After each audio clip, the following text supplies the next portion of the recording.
எல்லாருக்கும் வணக்கம். முதல் கேள்வி, இந்த அண்ணாமலையுடைய ராஜினாமாவை நீங்கள் எப்படி பார்க்கிறீர்கள்? அண்ணாமலை ராஜினாமாங்கிறது அது ஒரு எதிர்பார்த்த ஒன்றுதான். ஏனென்றால் அண்ணாமலை ஒரு நேர்மையான மனிதரே கிடையாது.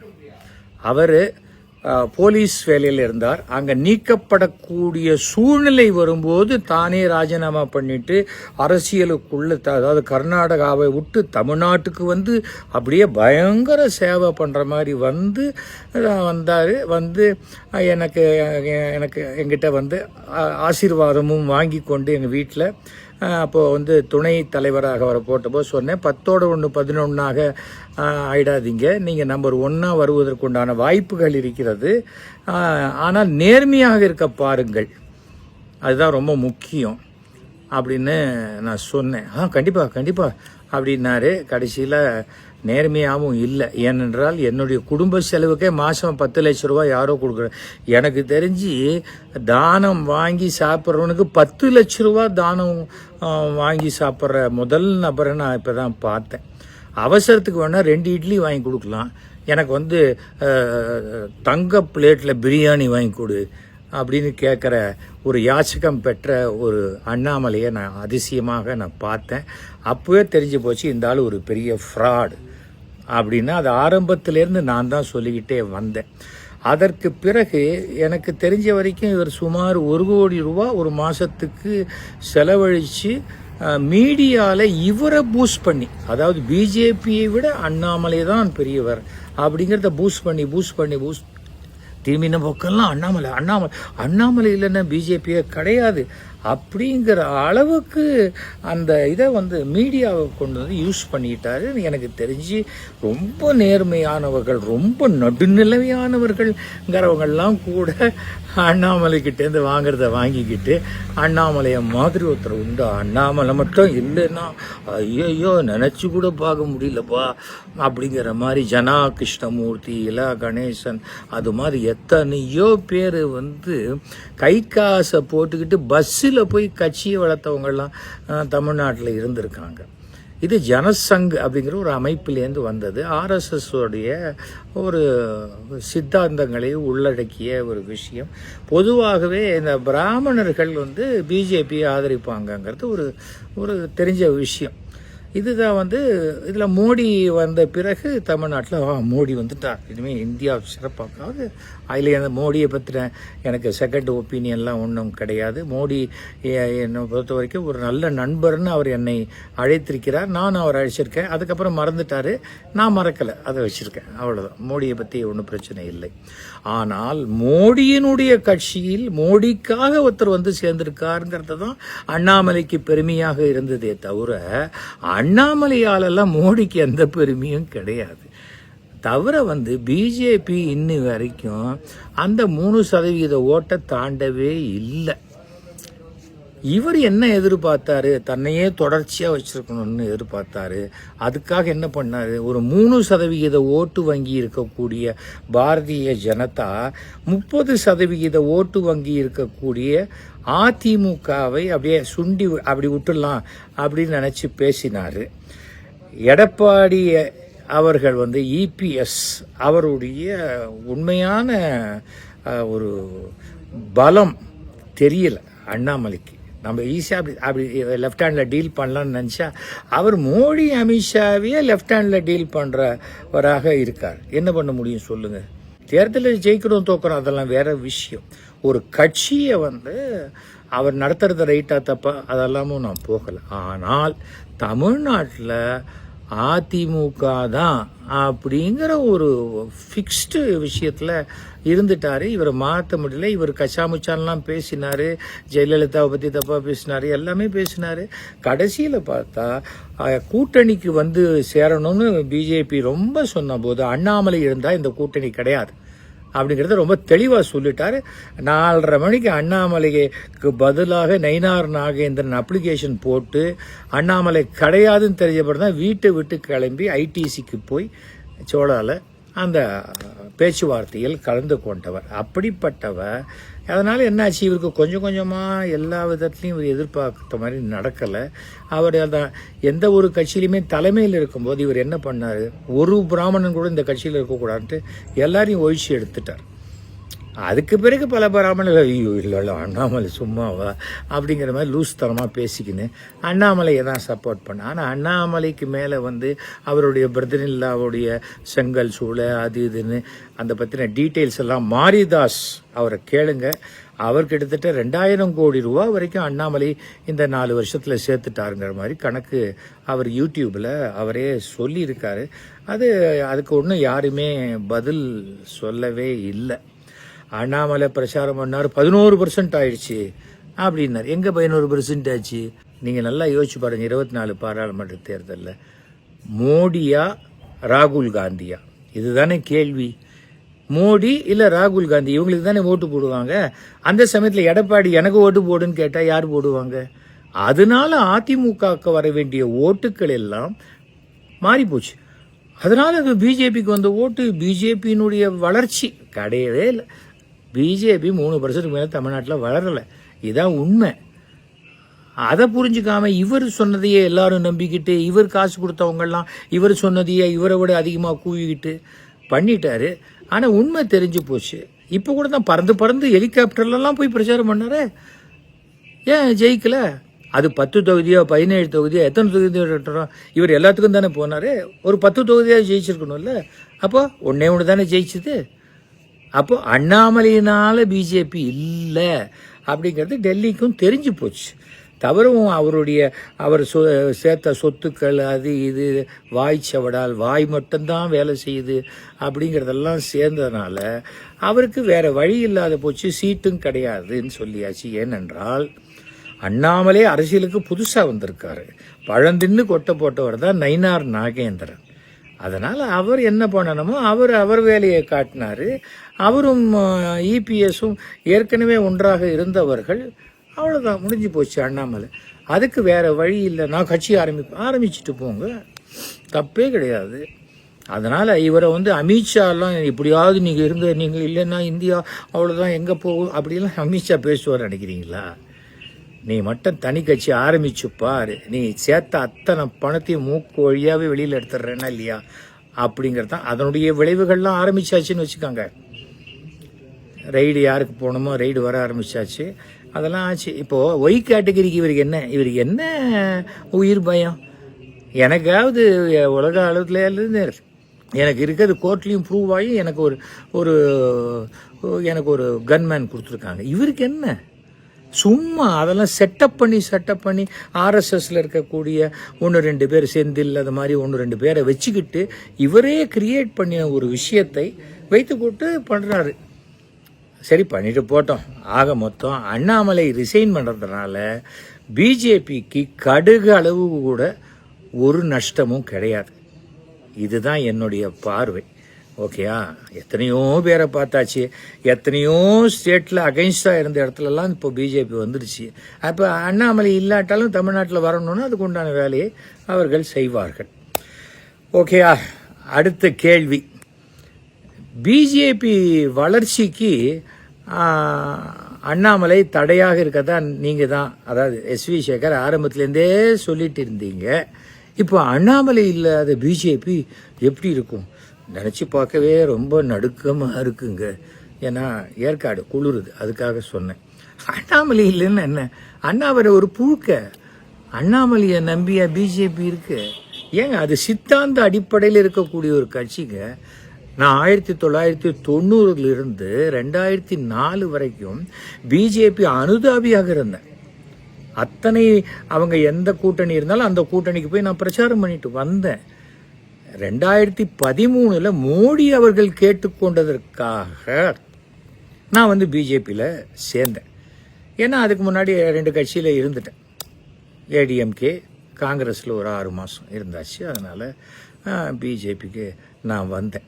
நான் என்ன சொன்னேன்னா, அண்ணாமலை ஒரு ஃப்ராடு, வாயை திறந்தா பொய், மாதம் 10 லட்ச ரூபா ஃப்ரெண்ட்ஸு கொடுக்குறாங்க, இது வந்து இந்த வாட்ச் வந்து அப்படியே ராக்கெட்லேருந்து கீழே விழுந்ததுலேருந்து எடுத்து பண்ண வாட்ச்சு, இது 10 லட்ச ரூபா வாட்சை 3 லட்ச ரூபாய்க்கு கொடுத்துருக்காங்க, பில்லு தானே நான் நாளைக்கே தரேன்னு சொல்லி ஒரு 3 மாதம் கழிச்சு யாரோ பொட்டி கடையில் கையில் எழுதி தம்மா தூண்டு சீட்டு கொடுப்பாங்களே அந்த மாதிரி ஒரு சீட்டை கொடுத்து எல்லா விஷயமும் எல்லாருக்கும் தெரிஞ்சு போச்சு. அதை தாண்டி மீடியாவுடைய சப்போர்ட்டு, அதாவது இவர் என்ன பண்ணுறாரோ பிரதிபலனுக்காக மீடியா அவரை தூக்கி வச்சு அதை வச்சுட்டு ஒரு பிம்பத்தை கட்டமைத்தாரே தவிர அண்ணாமலை அதுக்கெல்லாம் ஒர்த்தே கிடையாது. அவ்வளோதான். அவர் ஒரு ரிசைன்டு ஒரு ஐபிஎஸ் ஆஃபீஸர், அவ்வளோதான். அதனால் ஒன்றும் ஆகாது பிஜேபிக்கு. அது பிஜேபியோடைய ஸ்டாண்டை எடுக்கிறது வந்து மோடி, அமித்ஷா எல்லாம். ஆனால் அவங்களுக்கு என்னன்னா, நார்த் இந்தியாவில் இருக்கிறவங்களுக்கு தமிழ்நாடுடைய நிலவரம் தெரியாமல் கலவரமாக ஏதாவது பண்ணி அவங்க தவிக்கிறாங்க, அவ்வளோதான். அவங்களுக்கு நார்த் இந்தியாவில் டீல் பண்ணுற மாதிரி தமிழ்நாட்டை டீல் பண்ண முடியாதுங்கிறத பிஜேபி இப்போ உணர்ந்திருப்பார்கள். ஓகே, அதனால் அண்ணாமலை பிஜேபியிலேருந்து போனால் பிஜேபிக்கே ஒரு வேளை நல்ல காலம் பிறக்கலாம். நேற்றுக்கு தான் குரு பயிற்சி ஆயிருக்கு. ஒரு வேளை பிஜேபிக்கு சனி பயிற்சியும் ஆகி நல்லது நடக்கலாம் இல்லையா? அடுத்த கேள்வி என்ன? அண்ணாமலை இந்த சூழ்நிலையில் தனிக்கட்சி ஆரம்பித்தால் வெற்றி பெறுவாரா? பாக்யராஜ் மாதிரி நடிகர்கள்லாம் ஆரம்பித்த கட்சி இருக்கு இல்லையா, அந்த மாதிரி ஓரளவுக்கு கொஞ்சம் பரபரப்பாக இருக்கலாம். அண்ணாமலைக்கு தமிழ்நாடு முழுவதும் நூக்கன் கார்னர் அவருக்கு ஃபாலோவர்ஸ் இருக்காங்கிறதெல்லாம் சும்மா. அவருக்கு பின்னாடி கொங்கு இளைஞர்கள் ஓரளவுக்கு இருக்கிறார்களே தவிர அண்ணாமலையோடைய பேச்சு இருக்கு இல்லையா, ஏட்டு சுரக்காய் கறிக்கு உதவாது, ஒன்றுமே பண்ண முடியாது. திமுகவில் இருக்கிற மந்திரிகளோடையே அவர் ஒரு அண்டர்ஸ்டாண்டிங்கில் போய் தான் அவர் சம்பாதிச்சதான் நிறைய பேர் சொன்னாங்க. தவிர வந்து ஒரு பெரிய ட்ரங்கு பொட்டி எடுத்துகிட்டு போய் டிஎம்கே ஃபைல்ஸ்ன்னு கொடுத்தாரு. இந்த காலத்தில் பென்ட்ரைவில் கொடுக்கலாம்ல, எதுக்கு ட்ரங்கு பொட்டி? நான் நினச்சேன் கவர்னர்கிட்ட கொடுத்தோன்னா அந்த ட்ரங்கு பொட்டியை திறந்தோன்னே அதுலேருந்து யாராவது ஒரு பெண் வந்து கவர்ச்சி நடனம் ஆடுவாங்க போல இருக்குது, அதுக்கப்புறம் தான் ஃபைல்ஸ்லாம் வெளில வரும்னு நினச்சேன். அந்த மாதிரி பைத்தியகாரத்தனங்கள்லாம் பண்ணுறதில் அவர் ரொம்ப இது. அதனால் இப்போ வந்து ஏற்கனவே சும்மாவே தான் தலைவன்னு அந்த பழைய போலீஸ்காரருடைய அந்த குணம், அவர் மட்டும் போலீஸ்காரர் பாக்கி எல்லாரும் திருடங்க அப்படின்னு நினைக்கிற குணம் இருக்குல்ல, அதே குணத்தோடையே கட்சியும் நடத்தினா சரிப்படாது. அதனால் அவர் இப்போ சம்பாதிச்சிருக்காருன்னு சொல்கிறாங்க. ஏகப்பட்ட சொத்து, பல ஆயிரக்கணக்கான கோடி ரூபாய்ங்கிறாங்க. அதெல்லாம் செலவழிக்கிறதுக்கு இறைவன் வைக்கிற ஆப்பு. நீ எங்கே எடுத்தியோ அங்கே தான் செலவழிக்கணும். அதற்குண்டான ஒரு சந்தர்ப்பத்துக்கு தான் இந்த புதிய கட்சி. ஓகேயா? அதுக்கு அடுத்தது வந்து அண்ணாமலை வாசஸ் விஜயா வரக்கூடிய தேர்தல், அல்லது விஜய் வாசஸ் உதயநிதி ஸ்டாலினா? கண்டிப்பாக விஜய் வாசஸ் உதயநிதி ஸ்டாலின் தான். அண்ணாமலை இந்த கேமுக்கே வர முடியாது. தம்பி ஓரமாக போய் விளையாடு அப்படின்னு சொல்லிடுவாங்க. அது நம்மளுடைய முதலமைச்சர் விஜய் இருக்கார் இல்லையா, இன்னும் சில பல கட்சிகள் அப்படின்லாம் சொல்கிறார் இல்லையா, அந்த சில பலையில் வேணால் இவர் வரலாம், அதுக்கு மேலே சிலவில் வரலாம், இல்லை பலவில் வரலாமே தவிர எனக்கு எதிர் அண்ணாமலைன்னு விஜய் வாயால் பேசுகிற அளவுக்கெல்லாம் அண்ணாமலை அங்கே ஒன்றுமே கிடையாது. ஓகேயா? அவங்க வந்து ஒரு நேர்மையான ஆட்சியை கொடுக்கணுன்ட்டு முயற்சி பண்ணுறாங்க. அது பண்ணுறாங்களா இல்லையாங்கிறத அடுத்த கேள்வியில் பதில் சொல்கிறேன். ஆனால் இந்த இதில் தேர்தலெல்லாம் வந்து இந்த 3% இவர் பிச்சு பீராஞ்சி அந்த 3% ஒரு 10%, 3%ங்கிறது எவ்வளோ இருக்கோ அதில் 10% வேணால் எடுக்கலாம். அதுக்கு மேலே அண்ணாமலைக்கு இல்லை. அண்ணாமலைக்கு இப்போ 1 கோடி பேர் உறுப்பினர், 30 லட்சம் பேர் ரெடியாக இருக்காங்க. நாளைக்கே அண்ணாமலை சொன்னால் அப்படியே கணத்தில் குதிச்சுடுவாங்க. இதெல்லாம் திருப்பி நாமளே காசு கொடுத்து நாமளே நடத்துகிற மீடியாவில் நாமளே சொல்லி அதையே பார்த்துக்கிட்டு நாமளே சந்தோஷப்படுற ஒரு விஷயந்தானே தவிர வேறு எதுவுமே கிடையாது. அதெல்லாம் தனி கட்சி ஆரம்பித்தா அவர் தனித்து நிற்கலாம், அவ்வளோதான். அதனால் ஆனால் ஒன்று, எத்தனை பேரை பாடுபடுத்திருக்காரு. அண்ணாமலை இருந்த வரைக்கும் யார் ஜெயிச்சாங்க? நான் குறைச்ச ஓட்டில் தோத்தேன்னு தான் சொன்னார். அதுக்காக பார்லிமெண்ட்டில் ஒன்று தரையில் உட்காந்து வைப்பாங்களான்னு கேட்டேன். என்ன ஜெயிக்கவே இல்லையே, சொந்த தொகுதியே ஜெயிக்கலையே. அவர் எப்படிப்பட்டவர்னா விசுவாசத்தில் முதல் தடவை அரவக்குறிச்சியில் நிற்கும் போது மோடி படத்தை போட்டால் நமக்கு ஓட்டு வராதோ தமிழ்நாட்டில்னு மோடி படம் போடாதையே ஓட்டு கேட்டவர் அண்ணாமலை. அப்படிப்பட்டவர் அவர். ஆனால் அவர் வந்து இட்ஸ் அ வெரி பயங்கரமான ஒரு கிரிமினல் மென்டாலிட்டி உள்ள ஒரு எக்ஸ் போலீஸ்மேன். அதனால் தனி கட்சியெல்லாம் வாய்ப்பே கிடையாது. ஒருவேளை பெரிய ஜோசியர் யாராவது ஏதாவது சொல்லி இவர்கிட்ட பெரிய பணத்தை கறந்து இவரை ஒழிக்கிறதுக்கு பார்த்தா. ஆனால் தனி கட்சி என்பது தான் எனக்கு அது பிடிச்சிருக்கு. ஏன்னா எத்தனை பேரை வதைச்சி நம்ம சம்பாதிச்ச பணம்லாம் போகணும்னா தனி கட்சி ஆரம்பித்தா தான் முடியும். ஓகே, 5வது கொஸ்டின். விஜய் அவர்களுடைய இந்த 1 மாத ஆட்சியை எப்படி பார்க்கிறீர்கள்? விஜய் வந்து அரசியலுக்கு வரணும்னு வந்திருக்காரு. முதல் அட்டம்ப்ட்லேயே பெரிய சக்ஸஸ். ஆனால் ஃபுல் மெஜாரிட்டி அவரால் எடுக்க முடியல. அவர் வந்து ஒரு தீய சக்தி திமுகன்னு சொன்னார். அந்த தீய சக்தியில் ஜெயிச்சவங்களை வச்சு தான் இவர் இப்போ ஆட்சி அமைச்சிருக்கிறார் இல்லையா? அப்போது இது எப்படி வந்து என்னுடைய ஆட்சி 100% தூய சக்தின்னு சொல்ல முடியாது. அதில் ஒரு 10 பேர் வந்து தீய சக்தியை நான் சேர்த்துட்டுருக்கேன். கொஞ்ச நாள் கழிச்சு அவங்கள நான் சரி பண்ணி தூய சக்தியாக மாற்றிடுவேன்னு சொல்லலாம். ஆனால் ஒரே ஒரு விஷயம் என்னென்னா, இன்றைக்கு விஜயின் கட்சியினுடைய வெற்றி, தமிழக வெற்றி கழகத்தினுடைய வெற்றி என்பது விஜய் என்ற ஒரு மிகப்பெரிய நடிகனுடைய முகம் மட்டும்தானே தவிர வேற யாருமே கிடையாது. அதனால அவர் மிக தைரியமாக, தபார் என் பேச்சை மட்டும் கேட்டீங்க நான் ஓகே, இல்லை மொத்தமாக கலைச்சிட்டு நான் போயிடுவேன்னு ஒரு நிமிஷம் அவர் சொல்லிட்டா போகிறோம். ஆனால் இப்போ வந்து பார்த்தா திமுக என் மேலே பழி போடுறாங்க அப்படின்லாம் சொல்கிறார். சட்டம் ஒழுங்கு இதெல்லாம் வந்து என்னைக்கு அவர் ஜெயிச்சு பதவி ஏற்றுக்கொண்டாரோ அந்த நிமிடத்திலேருந்து அவர் தான் பொறுப்பு. அதுக்கப்புறம் அவர் வந்து வேற யாரையுமே காரணம் சொல்ல முடியாது. ஆனால் அவரால் உடனே செஞ்சிட முடியாது. அது முடியவே முடியாது, யாராலையும் முடியாது. ஏனென்றால் ஒரு 118 பேர், அவர் 120 பேர், 125 பேர் கூட அவர்கிட்ட இருக்கலாம்.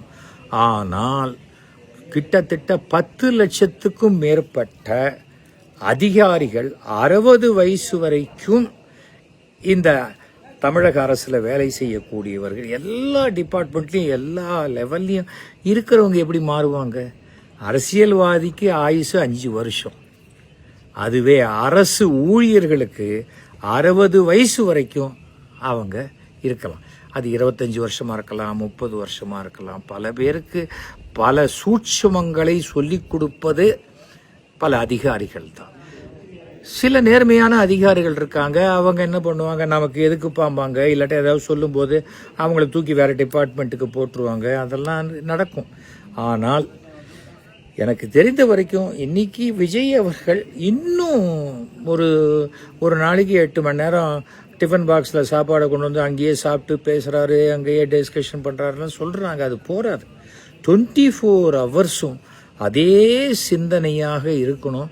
ஒவ்வொரு துறையை பற்றியும் கற்றுக்கணும். சினிமா நடிகராக ஹீரோவாக இருந்தால் கூட அங்கே எடிட்டிங்னு வேறு டிபார்ட்மெண்ட், டைரக்ஷன் வேறு டிபார்ட்மெண்ட்டு, ப்ரொடக்ஷன் வேறு டிபார்ட்மெண்ட்டு.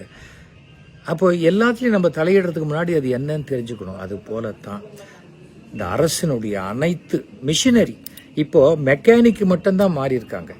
மிஷின் மாறலை, மெக்கானிசம் மாறலை. அந்த மெக்கானிசத்தை எப்படி மாற்றி கொண்டு வரப்போகிறார்? நான் தான் கொஞ்சம் டைம் கேட்டேனே, அதுக்குள்ளே என்னையே விமர்சனம் பண்ணுறீங்கன்னா சொன்னால் கேட்க மாட்டார்கள். மக்கள் கூட பாரு தலைவன் வந்துட்டா மேஜிக் பண்ணிடுவார் பார் அப்படின்னு தான் எதிர்பார்க்குறாங்க.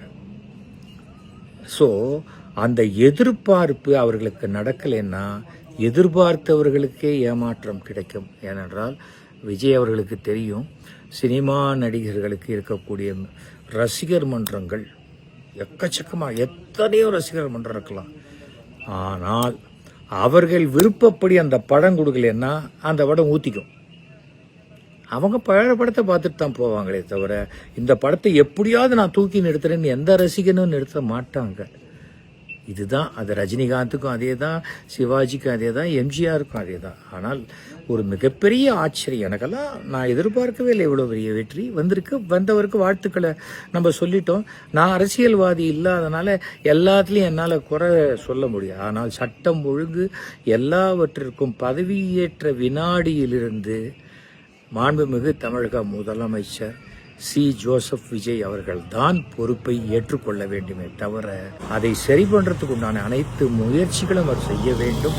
நீங்கள் நேர்மையான ஒரு ஆட்சியை கொடுத்தா உங்களுக்கு உதவி செய்யறதுக்கு மக்களில் எத்தனையோ பேர் தயாராக இருக்கிறார்கள். உங்களுக்கு என்னுடைய வாழ்த்துக்களை தெரிவித்துக் கொள்கிறேன்.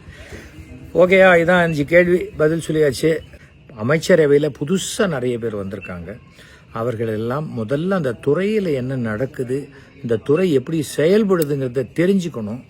ரீல்ஸ் போடுறத விட்டுட்டு ரியல் லைஃப்பில் நம்ம பர்ஃபார்மன்ஸ் என்ன அப்படின்னு பார்க்கணும்.